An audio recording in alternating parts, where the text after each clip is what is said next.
Alors c'est déjà un métier qu'on exerce par conviction et par altruisme, hein. Il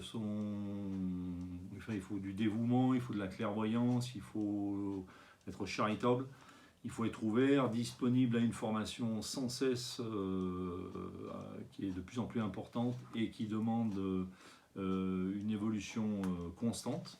Avoir une condition physique bien évidemment et psychique, alors les engagements nécessaires et primordiaux je dirais. C'est avant tout un engagement familial. Quand on prend un contrat de sapeur-pompier, il faut que le conjoint ou la conjointe soit bien évidemment à 100% pour.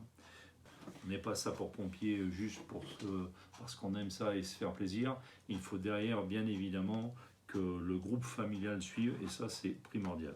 Bien évidemment, il faut de la rigueur, que je disais tout à l'heure sur l'apprentissage, il faut de la rigueur, on ne peut pas rester sur ses acquis en permanence. On apprend, on recycle, on se recale sur les nouveautés, on réapprend, on refait de la gestuelle et on met en application. Donc l'apprentissage est permanent. On travaille sur le physique au quotidien, on se doit d'être prêt. Et le physique va bien dans le psychique et du coup on travaille en même temps.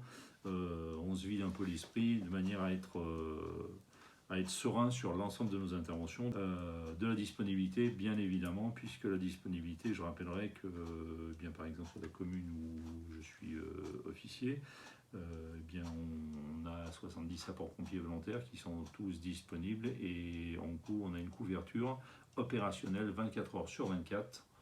Et ça, 7 jours sur 7, bien évidemment. Et puis, bien, le maître mot, c'est le dévouement aux autres, hein, bien évidemment. Ce dévouement, il est permanent, il est perpétuel, il est en nous. Hein. C'est dans nos gènes. En ce qui concerne le casernement de Nyons, chaque casernement ne fonctionne pas de la même manière. Ceci étant, nous, on a toutes les 5 semaines une semaine de garde.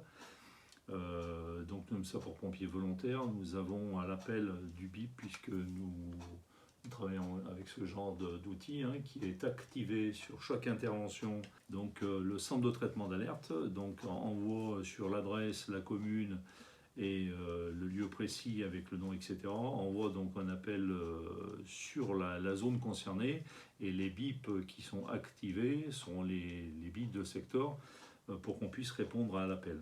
Nous sommes chacun à notre domicile, donc on habite tous sur la commune de couverture. Entre 5 et 8 minutes, donc c'est le délai qu'on a pour partir en intervention. Pour avoir un délai sur l'intervention entre le moyen d'appel et l'intervention proprement dit, entre 10 et 20 minutes.